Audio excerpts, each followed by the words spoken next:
She pressed a damp cloth to his feverish brow by the flickering glow of the oil lamp. Outside, a vicious wind howled across the prairie, rattling the loose shutter on her cabin. She had no idea who he was, only that she had found him half dead on the trail, bleeding from a gunshot wound no decent soul could ignore.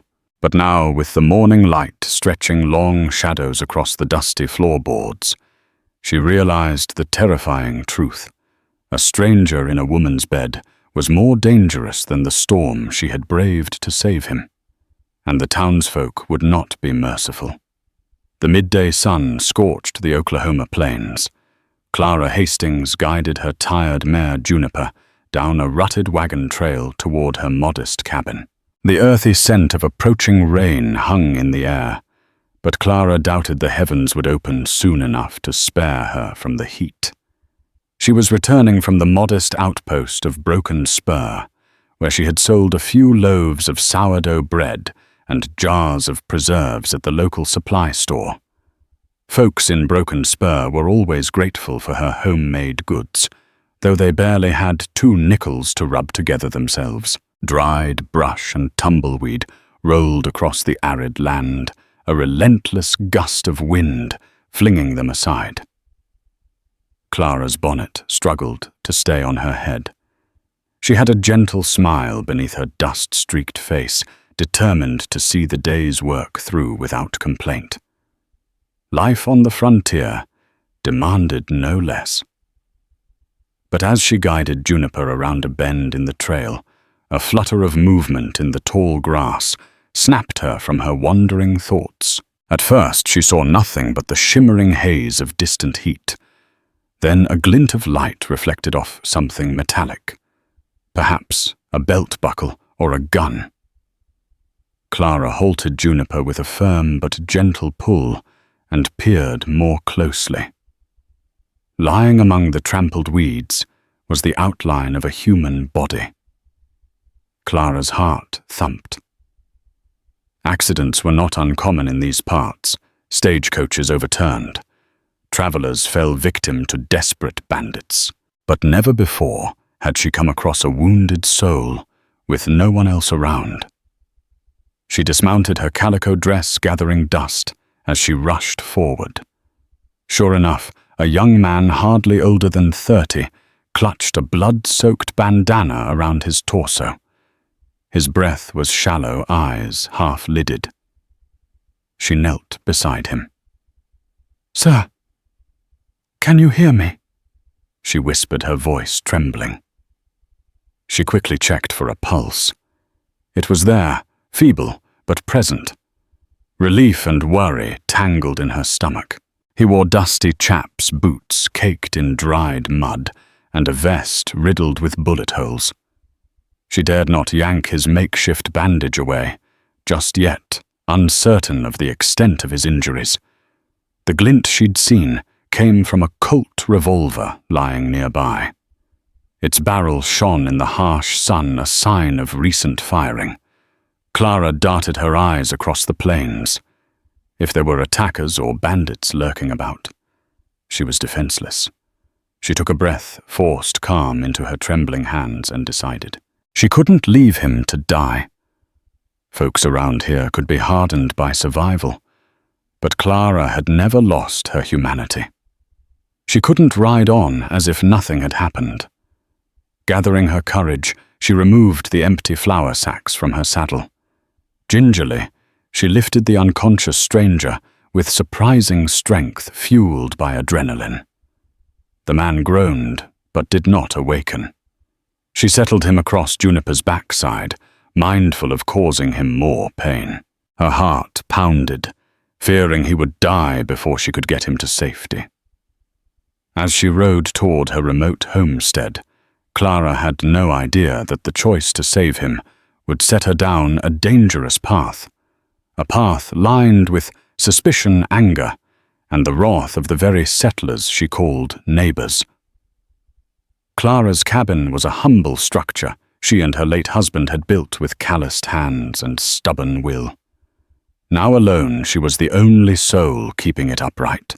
She laid the unconscious cowboy on her narrow bed, heart thudding as she examined the 2 bullet wounds, one near the rib cage, another deeper in his side. His skin burned with fever, his breathing shallow. With only whiskey herbs and rags, Clara set to work. She cleaned the blood as gently as she could, murmuring calm reassurances, even though the man was still unconscious. When she poured whiskey on the wound, he groaned and briefly woke in agony. "You're safe," she whispered. "But you've been shot. I'm going to help you."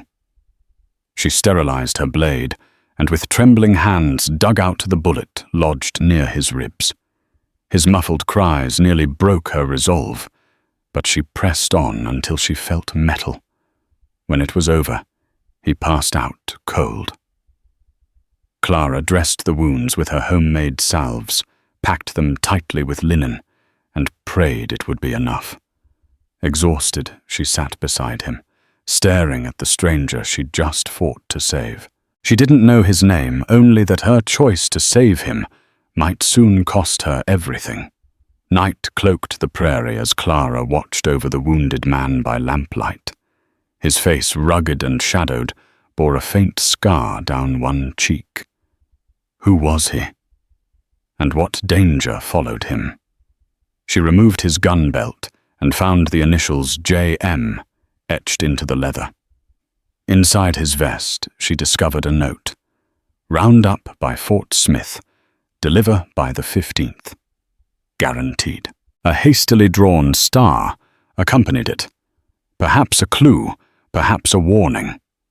Fort Smith meant Judge Parker's territory, known for harsh justice. For 2 days he drifted in and out of fevered dreams, muttering about betrayal, gold, and someone named Wilson. Clara listened, took notes in her mind, and continued nursing him with quiet determination. On the 3rd morning, his fever finally broke. He opened his eyes and rasped, "Thank you." When she asked his name, he replied, "Jake Morgan." She told him hers. From that moment, neither of them would be the same. Jake Morgan's strength returned at a steady pace. Within a week, he could sit upright and manage a few steps around the cabin. Clara's worry began to shift from the bullet wound to how the neighbors might react if they discovered an unknown man occupying her home. She lived on the outskirts of Broken Spur, but folks in a frontier town always made it their business to know what everyone else was doing. One hot afternoon, while Jake dozed, Clara was scrubbing her clothes in a bucket outside when the crunch of hooves on the rocky path made her heart skip. She squinted against the sun. A rider approached a tall figure wearing a wide-brimmed hat. As the stranger came closer, she recognized him. Pastor Elwood Hayes, the local preacher. He was known for traveling from homestead to homestead, inquiring about folks' spiritual needs and occasionally prying into their personal affairs. Clara stood wiping her hands on her apron. "Afternoon, Pastor." She greeted, forcing a polite smile. Pastor Hayes was a lean man with a stern face framed by wispy grey hair. "Good afternoon, Miss Hastings. I was passing through, thought I'd pay a visit. Haven't seen you in the chapel for quite some time." He dismounted, tying his horse to a post. "I've been busy," Clara replied, mind scrambling for a reason that wouldn't rouse suspicion. "The chores, the summer harvest. Time just slips away from me.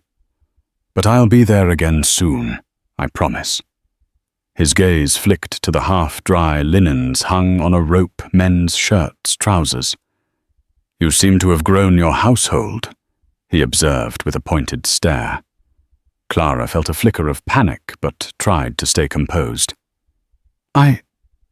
Well, yes. I took in a boarder," she finally stammered. "He was wounded. I couldn't just leave him." Pastor Hayes pursed his lips. "Noble of you, Miss Hastings. But you do realize that caring for a strange man, especially under your roof? Some folks might raise eyebrows." She swallowed hard, knowing too well how gossip in Broken Spur traveled like wind-blown sparks. "He was near death when I found him. It was the Christian thing to do." Pastor Hayes inclined his head. "Indeed. Nevertheless, I came to offer my prayers and see if you are in need of anything. The community is grateful for your bread and preserves, Miss Hastings, and we'd hate to see trouble befall you." Her cheeks flushed at the undertone in his voice. "Thank you for your concern, Pastor. But we're fine." He smiled a thin-lipped gesture that did not reach his eyes. "Very well. Might I at least say a blessing?" Before she could respond, the cabin door creaked. Jake stood in the doorway, leaning heavily on the frame. Pastor Hayes's eyes swept over him, noting the bandage around his torso. The tension thickened. Pastor Clara said nervously, "This is Jake Morgan, the man I mentioned." Jake managed a polite nod. "Preacher," he greeted in a raspy voice. Pastor Hayes studied him intently. "Morgan, I trust you're recovering well under Miss Hastings' care." Jake gave a slight tilt of the head. "Yes, sir. She saved my life." Hayes merely grunted. "Thank the Lord for such mercy." A beat of silence passed before he turned back to Clara. "I'll keep you both in my prayers. Do consider attending Sunday's service, Miss Hastings. The community has missed your presence." With that, he mounted his horse and departed at a leisurely trot, leaving behind an uneasy stillness. Jake exhaled once Hayes was out of earshot. "He's suspicious. They'll all be suspicious," Clara murmured. She took the damp shirt from the bucket, her gaze fixed on the pastor's departing figure. "I just hope I haven't stirred up more trouble than I can handle." Jake said nothing, but a flicker of guilt crossed his face. He knew the trouble that rode with him was far from over. The days passed uneventfully, though the air felt thick with tension. Jake's color improved, and soon he began to test his strength outside, venturing a few steps to the well, always with Clara's watchful eye upon him. She noticed the way he patted Juniper's muzzle, showing a gentle nature that belied his rugged appearance. Yet she also noticed the restlessness in his posture, the glances at the horizon, as though expecting someone friend or foe to show up. Clara wanted answers, but she didn't want to push a man still recuperating. Finally, one evening, as the western sky flared pink and orange, she found Jake seated on a stump gazing at the dusty plains. She offered him a cup of tea and sat beside him. He sipped quietly. "I've taken up a lot of your time, Miss Hastings. Like I said, you needed help." Jake stared into his cup, swirling the liquid. "I was working a job." He began softly, guarding a stage carrying a safe of gold bars. "We were supposed to travel from Texas up near Fort Smith, then cut west. Good money if done right." She tilted her head, bracing for more details. He let out a slow breath. Turns out the job was a setup. There were outlaws waiting in ambushmen I'd never seen before, but they knew exactly where to strike. They slaughtered the driver, the shotgun guard. Everyone but me. I got off a few shots, but they overwhelmed me. I escaped, took a bullet to the side. Guess I'm luckier than the rest." Clara absorbed his words. "So, those outlaws might still be looking for you." He nodded gravely. "Chances are good. They'll tie up loose ends, and I'm a big loose end." She felt a chill, despite the warm night. "Is that note in your vest pocket about Fort Smith part of it?" Jake's expression darkened. "You found that?" She stiffened. "I didn't mean to pry." He waved away the apology. "Fort Smith is where I was hired. The star symbol was from the Pinkerton detective who recommended me for the job. I think someone sold out the route to the outlaws. It wasn't random. Clara swallowed. You should be telling the law about this. Jake gave a bitter laugh. Law. The nearest marshal is days away and half of them might be on the take. I'd trust a rattlesnake before trusting some of those men. Besides, I have no proof, no witness to confirm my story. Despite her moral compass, Clara understood the law could be a fickle ally on the frontier. So what will you do? I need to get to Fort Smith, he said. Try to find the Pinkerton contact. See if they can get to the bottom of who set us up. But first I need to be well enough to ride. He paused, searching Clara's face. I know I've brought danger to your door. When I can move on, I'll do so. I don't want to drag you into a fight, not your own. Clara's pulse pounded. She believed him, felt the sincerity in his voice, yet a flutter of fear stirred in her stomach. If the outlaws came looking, her life could be forfeit. But she banished that thought, resolved to see Jake healed, if only so he could find justice for those murdered on the stage. You can stay until you can ride, she said softly. Whatever trouble comes, I'll face it when it arrives. Jake bowed his head in gratitude. They sat there in silence, the prairie wind rustling the tall grass, forging a bond neither had asked for, but both silently acknowledged. Word travelled fast in Broken Spur, especially after Pastor Hayes's visit. Some settlers found any news involving the reclusive Clara Hastings downright irresistible. Whispers circulated about a strange man holed up with her. Speculations bloomed. Was he a criminal? A husband on the run? A paramour?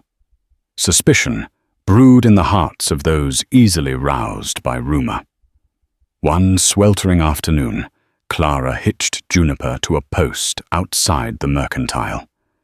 She needed flour and more bandages for Jake, who insisted he would repay her tenfold once able.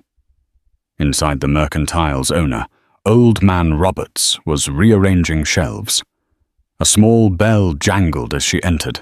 Afternoon, Miss Hastings Roberts said with an amiable nod, though his eyes flickered with curiosity. Afternoon, Clara replied, forcing a polite smile. She collected her supplies, trying to ignore the stares of two women near the back of the store, Mrs. Turner and Mrs. Beckley. Their hushed voices and glances in her direction were anything but subtle.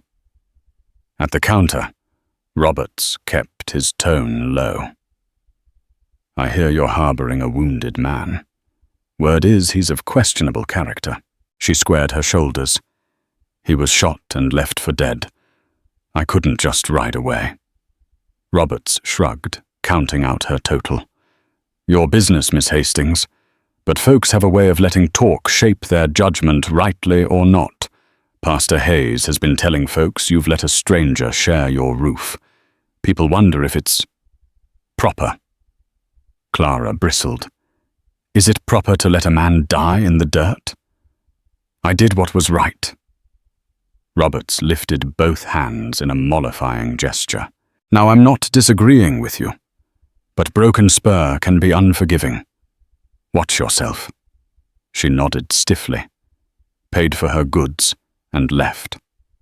Outside, a few more curious faces lingered on the main street. Clara felt her cheeks burn, but she kept her head high. She loaded her supplies onto Juniper and led the horse away from the cluster of wagons. But no sooner had she left the store's view than a large figure blocked her path. Farnham Adams, a rancher built like an oak tree, infamous for a short temper. A wide grin split his face, though it lacked warmth. Miss Hastings, he drawled, hat tipped back to reveal sweat-soaked hair. Heard you been keepin' company with a drifter, someone who might be trouble. Clara's fingers tightened around Juniper's reins. Excuse me, Mr. Adams, I need to get home." He stepped closer, a menacing glint in his eyes. "My cousin's stage was robbed last month near the Texas border. Lost a fortune in cargo. Heard there was one guard left alive. Some man named Morgan, rumored to be in cahoots with the robbers. Could that be your guest?" A swirl of panic welled in Clara, but her voice remained cool. "I don't believe so. He was wounded, yes, but I have no reason to think he's a thief." Adam snorted. "You wouldn't know good sense if it bit you. Going behind the good folks of Broken Spur, shacking up with an outlaw." His words dripped with contempt. Clara clenched her jaw. "I won't stand here and listen to your accusations. Now step aside." He merely spat on the ground. "Don't say I didn't warn you. When the truth comes out, and it always does, folks will see you for what you are, either a fool or an accomplice." She forced her way past, refusing to engage further. Her heart hammered as she realized just how quickly tongues could turn the entire town against her. If Farnham Adams suspected Jake of being an outlaw, how long until the rest demanded answers? Demanded retribution? Clara urged Juniper into a brisk trot out of Broken Spur, ignoring the eyes that followed her every move. As the plains stretched out before her, she prayed silently that Jake's injuries would heal faster, that he could leave before the situation escalated. Yet deep down, a soft ache suggested that his departure would cost her more than she cared to admit. Soon after Clara returned with supplies, she detailed her tense encounter with Farnham Adams to Jake. His jaw tensed as he listened. Though he had only known Clara briefly, he felt indebted to her for her kindness, her unwavering support. The last thing he wanted was to involve her in a blood feud with the locals. That evening, as Jake practiced walking outside the cabin, he caught sight of a rider cresting the distant hill. Alarm pricked his senses. The sun was dipping low, casting long shadows across the land. Most neighbors would not casually drop by at this hour, especially not from that direction. Jake motioned to Clara, who stood by the corral. She followed his gaze, eyes narrowing. Without a word, she retrieved Jake's Colt from under the bed, handing it to him. She kept her old shotgun, inherited from her late husband, perched by the front door. Tension quivered in the air. Moments later, the rider came close enough for them to see a worn brown vest and a bandana pulled over his face. The man stopped about 50 yards from the cabin hand's taut horse, stomping anxiously. Jake stepped forward, wincing at the pull in his side, but determined to protect Clara. The rider lifted his bandana, momentarily revealing a sneer. He wore a scruffy beard and had a scar along his jaw.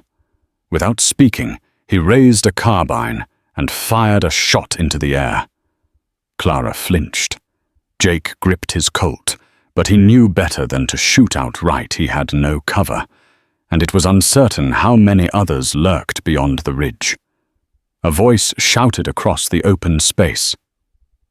"Jake Morgan, you're a dead man walking." The rider aimed his carbine at the cabin and let off another shot, this one splintering the edge of the front porch. Jake's breath caught. He raised his Colt, returning fire. The rider spurred his horse, ducking sideways. Jake's bullet tore through the rider's arm or shoulder. He let out a pained yelp, but remained mounted. With a final curse, the rider galloped away, disappearing into the dusky plains. Clara rushed to Jake's side. "Are you all right?" she gasped, checking him for further injuries. He exhaled, lowering the pistol. "I'm fine. He barely missed us." She gazed at the ragged hole in the porch column. "He knows your name. That means they've tracked you here." Jake nodded grimly. "I recognized him. One of the outlaws who ambushed the stage. Probably come to finish the job." Clara's pulse thundered. She realized how close they'd come to violence. "We need help," she whispered, thinking of the lack of reliable lawmen in the region. Jake weighed the options. He thought, if we ride to Broken Spur, Farnham Adams and his friends might just hand me over to the outlaws or string me up themselves. Clara set her jaw. "We'll have to stand our ground here until you can travel." Inside, they barricaded the windows with planks, just in case. Jake insisted on taking the night watch while Clara tried to rest. But sleep proved elusive for both. Outside, the wind moaned across the plains, carrying with it the promise of more danger. In the flickering lamplight, Jake contemplated whether he should depart before morning to spare Clara the wrath that might come knocking. Yet a swift departure could seal his fate. He was not fully recovered, and outrunning the outlaws in such a state was near impossible. He glanced at Clara's slumbering form by the cold hearth. Her face looked peaceful despite the tension in her heart. She had risked everything to save him, and now she was risking her reputation, her safety, and possibly her life. Jake knew he couldn't leave her to face the storm alone. If the outlaws came, he would stand beside her. It was the least he could do. A week passed without another direct attack. Jake's wound grew stronger, though not fully healed, and tension in Broken Spur rose to a fever pitch. Clara could sense it whenever she made her necessary trips for supplies. People stared openly, sometimes shaking their heads in disapproval or muttering cruel remarks. Someone had even painted harlot on the side of her fence in tar-like letters. Clara's heart broke, but she kept her chin high. Pastor Hayes delivered a stern sermon about the sanctity of a woman's virtue and the evils of harboring the wicked. Clara didn't attend that Sunday, but the message found its way to her ears. The following morning, while checking on her goats, a wagon rumbled up her path. She recognized Farnham Adams at the reins, flanked by 3 other men, Luther Barnes, Cyrus Tate, and Henry Crenshaw. Their expressions were stony, a dangerous glint in their eyes. Clara's pulse quickened. She clutched her shotgun, stepping protectively in front of the cabin door.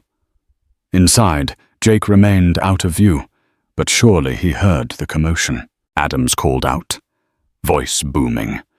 "Miss Hastings, we've come to settle this matter. We know that man inside is an outlaw. He's bringing trouble to our town." She took a deep breath. Jake Morgan isn't an outlaw. He was ambushed, shot, and left for dead. If anything, he's a victim. Luther Barnes, a wiry man with a bony face, spat. "We heard from travelers that a Jake Morgan was part of a stage robbery, an inside job. Innocent men died.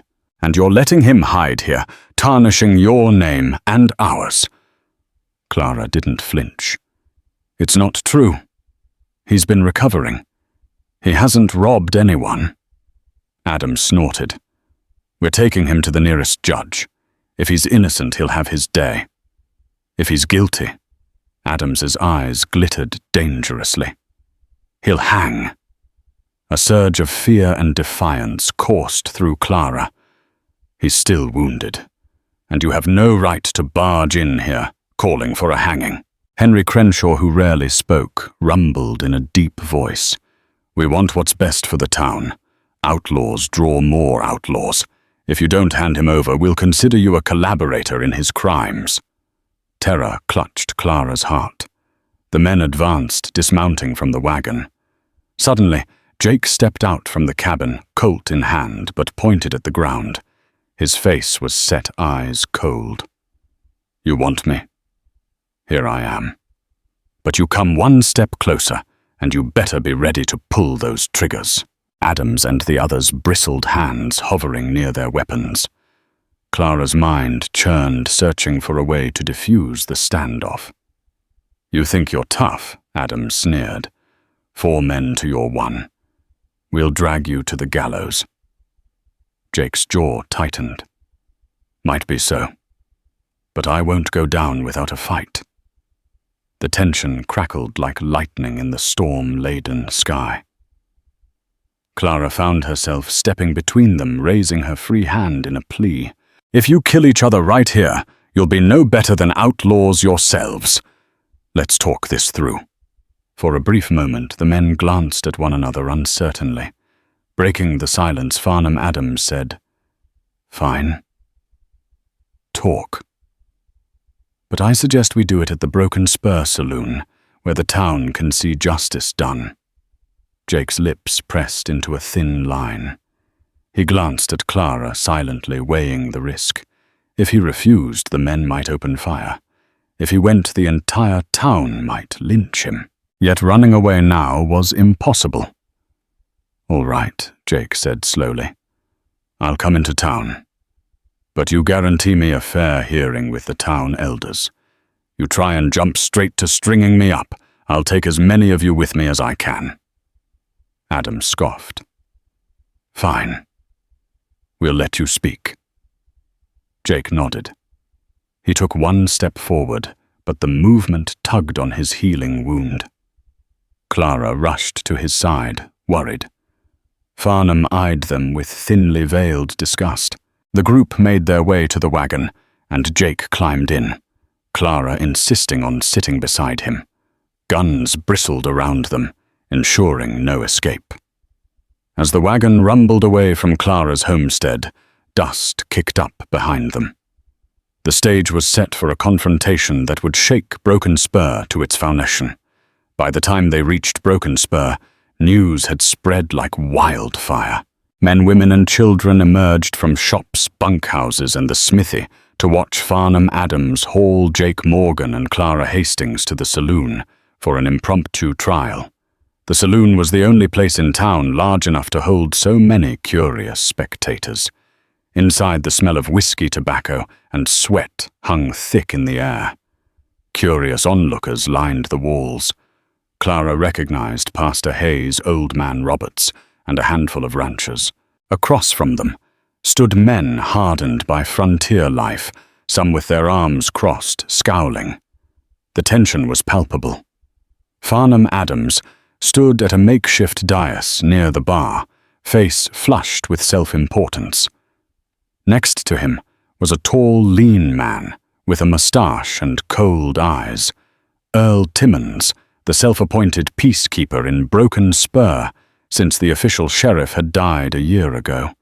Timmons was rumored to have no qualms about vigilante justice. Jake stood before them, defiant but pale from pain. Clara hovered close, ignoring the stares of condemnation. She refused to abandon him now. Pastor Hayes led a quick prayer for wisdom and truth, though it felt more like a formality than a sincere invocation. Finally, Farnham Adams boomed Jake Morgan. "You stand accused of conspiracy to commit robbery and murder. We have heard from travelers and rumors that you were involved in a stage ambush that left decent folks dead. Do you deny it?" Jake lifted his chin. "I do. I was hired to guard that stage. We were ambushed, yes, but I was betrayed. I was shot, left for dead. Miss Hastings saved my life."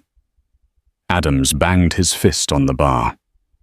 "What proof do you offer?" "Some scrap of paper, you could have forged that." "We want a confession." Jake glared. "The only confession I've got is that I was a fool to trust the job's organizer." "I'm no thief." A murmur rippled through the crowd. Earl Timmons cast a skeptical glance. "Why did the outlaws leave you alive, Morgan? If you weren't part of their scheme, they'd kill you on the spot." Jake explained the shootout, how he managed to escape with a bullet wound. Some in the crowd seemed swayed by his earnest tone. Others looked unconvinced. Farnham Adams scoffed loudly, fueling the rising skepticism. Adams turned to Clara, who stood trembling, but resolute. And you, Miss Hastings, have taken him into your bed." An outraged flush lit her cheeks. "He was dying, for heaven's sake," Pastor Hayes interjected in a hushed but stern voice. "We must consider the propriety, Miss Hastings." Clara's eyes flashed. "Propriety, is that more important than saving a life?" A wave of heat rose within her. She'd had enough of their judgment. The crowd murmured louder, some scowling at Clara's perceived brazenness, others looking unsure. Farnham Adams pressed, "You tarnish your reputation and the town's with such behavior. We all know you're a widow, but that doesn't give you license to shut your mouth." "Farnham," Jake snarled, stepping protectively in front of Clara. "You insult a woman who did what none of you would have." Adams bristled. "You dare speak to me like that? Outlaw, tension sword." Earl Timmons drew a revolver, slamming it down on the bar with a loud crack. The chatter died. "We ain't here to watch you two squabble." Timmons growled, eyes darting between Jake and Farnham. "We're here for the truth. Morgan, if you're innocent, prove it. Otherwise, I might just let Farnham string you up." Jake weighed his words. "If you allow me to reach Fort Smith, I can speak to the Pinkerton agent who hired me. He can vouch for my story." Adams shook his head. "That's days away. For all we know, you'll vanish on the trail." Clara took a bold step forward. "I'll accompany him to Fort Smith and see that he stands before the authorities. I'll testify on his behalf. If he runs, I'll return to face whatever blame you put on me."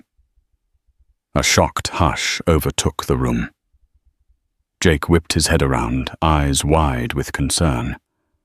Farnham Adams and Timmons exchanged a look, trying to gauge whether Clara's vow held weight. Pastor Hayes cleared his throat, glancing at the crowd. "Miss Hastings has always been an upright citizen.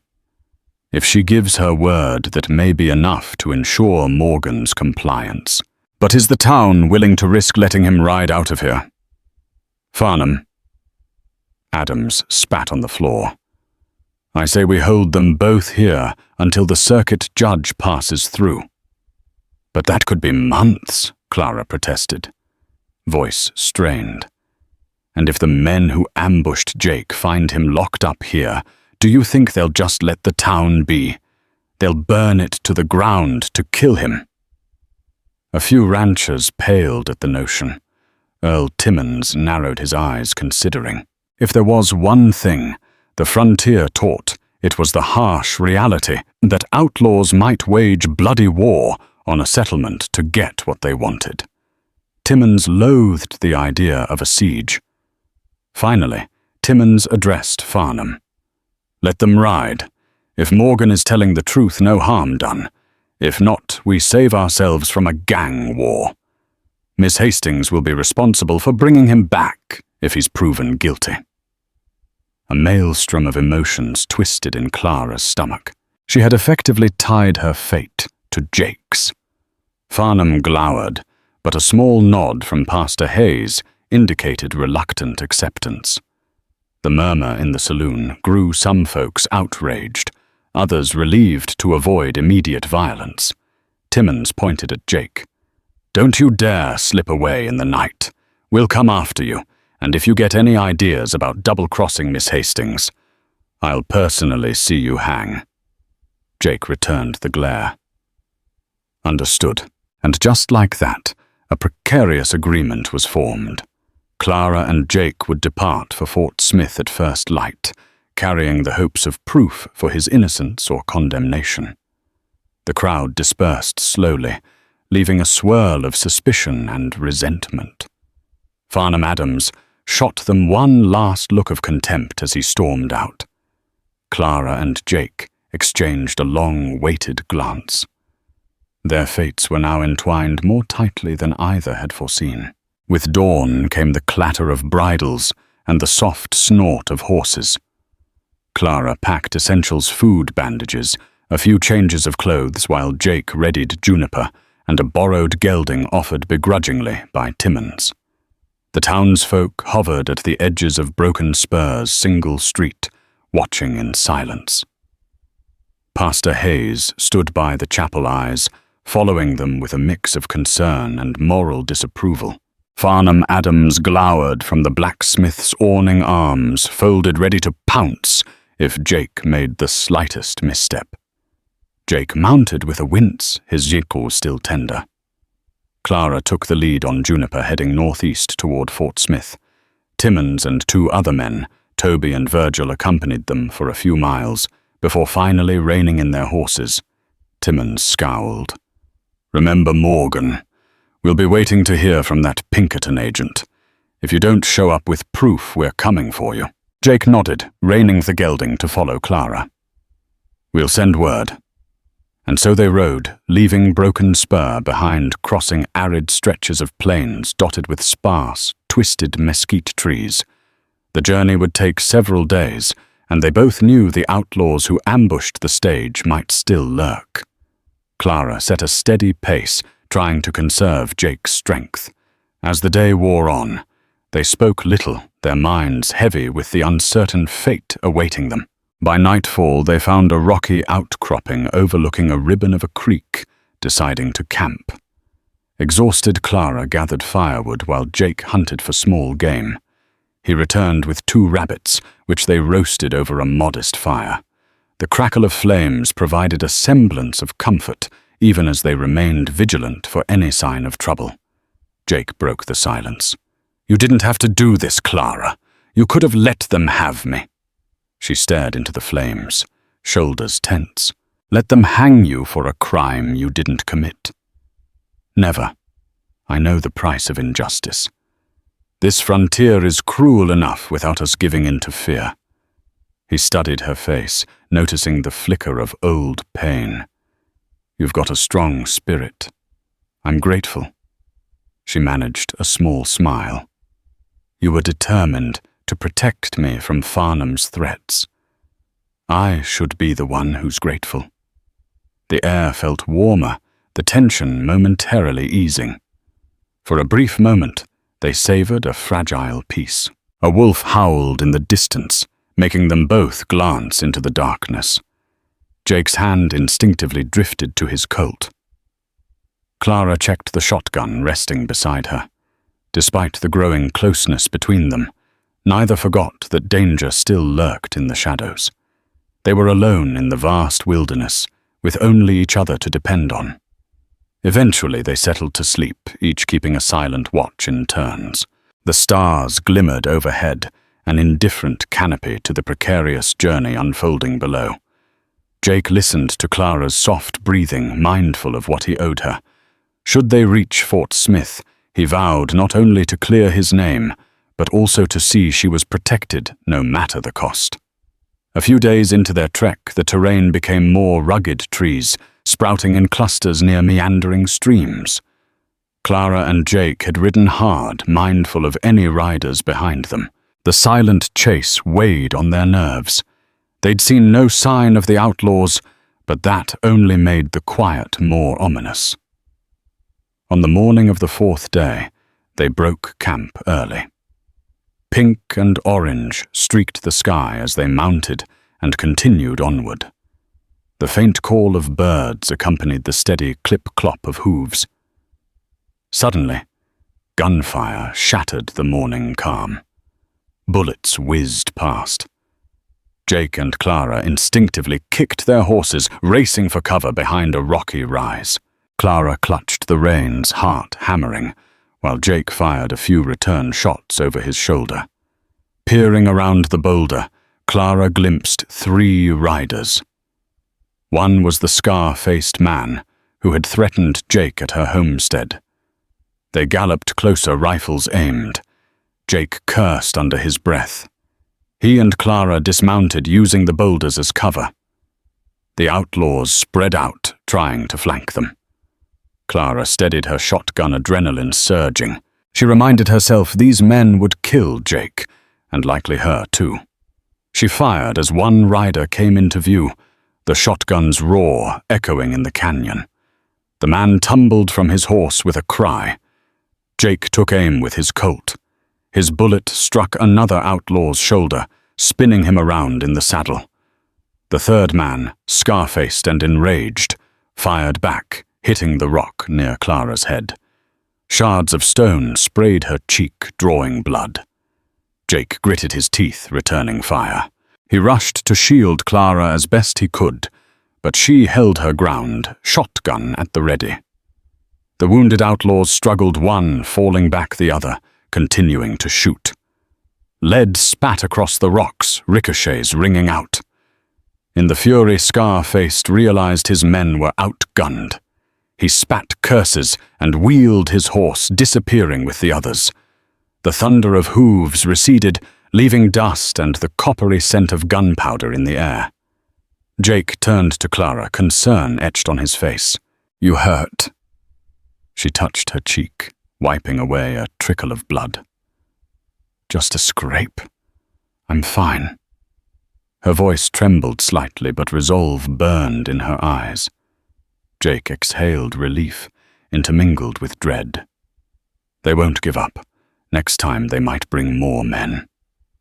Clara took a steadying breath. "Then we'll be ready." Jake nodded, admiration in his gaze. He quickly searched the fallen outlaw's body for clues. The man was dead, a bullet through the chest. Jake found a few dollars, some ammunition, and a torn scrap of paper with scribbled instructions, Morgan near Hastings' cabin. Finished job. $200 bounty. It bore the same star symbol from Jake's note, but crossed out. A mocking corruption of the Pinkerton sign, or a stolen piece of Pinkerton stationery. Jake's stomach churned. This is bigger than I thought. Someone's put a price on my head, and on you by association. Clara felt a surge of anger. Then we have to reach Fort Smith, find the real Pinkerton agent, and put an end to this. They covered the body with a few rocks, a brief gesture of frontier decency. Mounting up, they spurred their horses onward, hearts pounding with a renewed sense of urgency. Days bled together in a haze of wary traveling nights, spent in constant vigilance. Jake's wound throbbed, but remained stable. Clara's determination never wavered, though the emotional toll weighed heavily upon her. At last they spied the outline of Fort Smith on the horizon. Smoke rose from chimneys, and the distant hum of civilization replaced the relentless hush of the wild. Fort Smith was no ordinary frontier settlement. It was a major outpost near the Arkansas-Oklahoma border, complete with sturdy buildings, marshals' offices, and the ominous presence of hanging Judge Isaac Parker. Indeed, his reputation for swift and merciless justice preceded him, though Jake and Clara weren't certain if they'd seek him out yet. They found lodging at a small boarding house on the outskirts of town, discreetly stabling the horses. Clara insisted on taking a modest double room, though the landlady looked askance at her and Jake. Perhaps their dusty, road-weary appearance suggested more to gossip about, but Clara cared little for the woman's prying eyes. Early the next morning, Jake set out to find the Pinkerton agent who had hired him. Clara accompanied him through the bustling streets, hearts thrumming with anticipation. They reached a busy saloon that doubled as a stage depot. Jake approached the bartender, describing the Pinkerton man, an older fellow with a bristly moustache and a distinctive scar on his wrist. The bartender shrugged. "A man like that was here a few weeks ago, but he ain't been back. Heard he was meeting folks about a gold shipment. If you're looking for official Pinkerton types, you might try the Federal building down yonder." Following the tip, Jake and Clara made their way to a large brick structure, the word Federal chiseled above the entrance. Inside, after some wrangling with clerks, they found a Pinkerton detective named Horace Wentfield, tall, austere, with keen blue eyes. He ushered them into a small office, shutting the door. "How can I help you?" Wentfield asked, eyeing them curiously. Jake handed over the note. "I was hired to guard a stage carrying gold from Texas northward. We were ambushed. Everyone else was killed." This note references the Pinkerton who organized the job. He had a star symbol like yours. Wentfield studied the scrap carefully. "I do recognize this symbol. Pinkerton agents often mark documents this way. But you claim the job was sabotaged?" Jake nodded, explaining the ambush, how he'd been shot, and how Clara had saved him. Clara added her account of the ride to Broken Spur, the accusations, the bounty hunters. Wentfield frowned. "You're saying an agent put you on this job, then orchestrated a robbery?" he murmured, drumming his fingers on the desk. "Which agent?" Jake shrugged. "He never gave me his real name. Went by Gillespie. Showed me his badge. I believed him." Wentfield's face darkened. "I know a Gillespie, but he's no longer with Pinkerton. He was dismissed for corruption a year ago. Seems he might be running a racket, using the Pinkerton name to pull off heists." A surge of relief and anger rolled through Jake. "So I was a pawn in his scheme." "Likely so," Wentfield said. "He recruits unsuspecting guards like you, arranges a stage route with high-value cargo, then tips off his outlaw associates to ambush. If you hadn't survived, they'd have pinned the blame on you. That's likely why they're hunting you to close any loose ends." Clara leaned forward, a flicker of hope. "Then you can verify Jake's innocence, can't you?" Wentfield exhaled. "We can if we can catch Gillespie or those who assisted him. But official Pinkerton channels move slowly, and the local marshals may not be keen to take our word alone. There's also the matter of Judge Parker. He's thorough, but brutal. If your hometown is demanding a trial, Parker might require a hearing. If found guilty, without solid proof, a hanging is almost certain." Jake felt the weight of finality. "So how do we get proof?" Wentfield tapped the note. "If we can intercept Gillespie's next move, we can force the truth out of him. Rumor has it another gold shipment is leaving in 2 days from a bank near the Red River. Gillespie might try the same trick. If we catch him red-handed, that's your proof." Clara glanced at Jake, brow furrowed. "That means putting yourself in danger again." Jake's eyes hardened with resolve. "Better that than letting them continue. We can't live with this cloud over our heads." Wentfield nodded, a spark of approval in his gaze. "I'll gather what men I can. If you're willing to help, we might end this once and for all." 2 days later, in a dusty clearing by the Red River bank, a stagecoach waited under the scorching sun. Pinkerton Detective Wentfield stood concealed behind boulders with 2 other agents' rifles at the ready. Farther back, Jake and Clara crouched by a scrubby mesquite, hearts pounding. They'd traveled downriver with the Pinkerton men, setting a trap for Gillespie's gang, hoping to catch them in the act. Minutes ticked by each second, heightening the tension. Suddenly, a group of riders emerged from the brush. Leading them was a man with a gaunt face and a bushy mustache. Jake recognized him instantly. Gillespie. The men approached cautiously, scanning the terrain. Wentfield gave a subtle signal. The disguised coach driver hopped down, pretending to fix the harness. Gillespie and his outlaws fanned out, moving in for what they assumed would be an easy ambush. Right when Gillespie raised his revolver to signal the attack, Wentfield and his agents rose, weapons drawn. Pinkerton Wentfield shouted, "Drop your guns! You're surrounded." Panic flickered across Gillespie's face. The outlaws cursed and fired wildly. A hail of bullets tore through the scorching air. Jake and Clara ducked returning fire. Clara felt her heart slam in her chest, but she remembered the ambush at dawn and how she'd survived. She aimed carefully and fired, toppling one outlaw who charged the stage. Jake's colt barked, striking another attacker. Gillespie tried to flee, spurring his horse. Wentfield's bullet took the horse in the flank, sending it crashing. Gillespie rolled, scrambling for cover. He and Wentfield exchanged gunfire dust and rocks spraying. Finally, a well-aimed shot from Wentfield clipped Gillespie's leg, bringing him down with a scream. A few outlaws attempted to rally, but the Pinkertons closed in, forcing them to surrender. Blood and dust swirled around the battered clearing. Jake and Clara emerged from behind the mesquite, breathing hard, hearts still racing. Gillespie lay on the ground, cursing and clutching his wounded leg. Wentfield loomed over him, weapon trained. "Gillespie, you're under arrest for armed robbery, conspiracy and murder." The injured man spat, sneering up at Jake.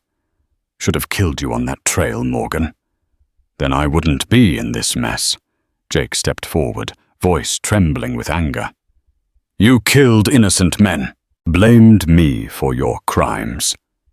Gillespie sneered again, but Wentfield barked, "Shut it! You're done." He turned to Jake and Clara. "We have our proof now Gillespie orchestrated these heists under a false Pinkerton guise. He'll confess under oath or hang trying." Relief flooded Jake's face. For the first time, he saw a clear path to vindication. He gripped Clara's hand, and she gave his fingers a reassuring squeeze. They had faced death and come out victorious. Now at last they had the truth. A week later, with Gillespie and his accomplices locked in a Fort Smith jail, Wentfield prepared statements to clear Jake's name. Several Pinkerton agents corroborated the scheme. Judge Parker, stern and unyielding, took little time to declare Jake free of all wrongdoing. An official Pinkerton letter was enough to convince him. Gillespie would face the gallows. Clara and Jake, exhausted, yet triumphant, began the journey back to Broken Spur to fulfill their promise to show proof of Jake's innocence. This time the ride felt lighter, despite the lingering tension of how the townsfolk might greet them. Would Farnham Adams and Pastor Hayes relent or double down in their prejudice? They arrived on a quiet afternoon, dust swirling in the heat. A few onlookers peered from doorways as Jake and Clara rode in, heads held high. Word must have traveled of the real outlaws, but the crowd still wore skeptical expressions. Farnham Adams appeared flanked by Luther Barnes and Cyrus Tate. Pastor Hayes stood at the chapel steps, eyes narrowed in scrutiny. Jake dismounted first, brandishing the official Pinkerton letter, complete with Judge Parker's signature. Adams snatched it, scanning the words with a grim set to his jaw. Clara lifted her chin. "Jake Morgan is innocent. We promised proof and we have it." Adams ground his teeth. Slowly, grudgingly, he looked up. "Seems you were telling the truth after all. This says the man behind the stage robbery was an ex-Pinkerton agent named Gillespie. Judge Parker exonerated you." He shot Jake a look tinged with shame and defiance. "Guess we owe you an apology." Jake nodded curtly. "Just keep your men off my back." Pastor Hayes cleared his throat, stepping forward. "Miss Hastings," he said hesitantly, "we were mistaken in our suspicions. I ask your forgiveness." Clara's chest constricted with a whirl of emotions. Anger, relief, sadness at how quickly they had turned on her. But she simply replied, "I forgive you, Pastor, though I won't forget how easily you judged me." The crowd murmured. Farnham Adams stepped aside, letting Jake and Clara pass. Victory, however, was tinged with a lingering bitterness. Though the immediate threat of a hanging had vanished, the sting of betrayal would remain. Finally free of the tension, they reached Clara's homestead. The front porch was as they had left it, save for the bullet hole from that day's warning shot. Dust coated everything inside, and the goats bleated a welcome from their pen. Clara felt a wave of relief sweep over her. She was home safe, and not alone. Jake lingered by his horse, uncertain. "Well, you're back." "The townsfolk know the truth," he said quietly, trying to hide the mix of hope and sorrow in his voice. "I should probably move on, find honest work. Don't want to cause you more trouble." Clara studied him, heart-pounding. In the weeks they'd spent together, she had seen his courage, his kindness, his loyalty, even in the face of a town's hostility. She reached for his hand. "Jake, you don't have to leave. I want you to stay, if you want." His eyes searched hers, breath-catching. Slowly, he stepped closer. "I'd like that," he confessed in a voice thick with emotion. In the silent warmth of that moment, with the setting sun bathing the homestead in golden light, two souls found solace in each other. Through bullet wounds and desperate accusations, they had forged an unbreakable bond. Now, at last, they could build a future together, one unshackled by fear or guilt. Thank you for riding alongside Clara and Jake on this harrowing journey through betrayal, redemption, and the fierce resilience of the human spirit. Their story reminds us that even when gossip hisses and tempers flare, courage and kindness can prevail. Clara's unwavering compassion saved a wounded man, but it was their trust in each other that saved them both from the hangman's noose. From the ambush on the open plains to the final showdown with a corrupt Pinkerton, we've seen how a single act of mercy can ripple across countless lives. If this story captivated you, if you felt every bullet fired, every heartbreak, and every moment of triumph, then please like, share, and subscribe to this channel. Help spread the word, because we all need a reminder that hope can conquer the wildest of frontiers. Thank you for watching, and until next time, ride safe and stay true.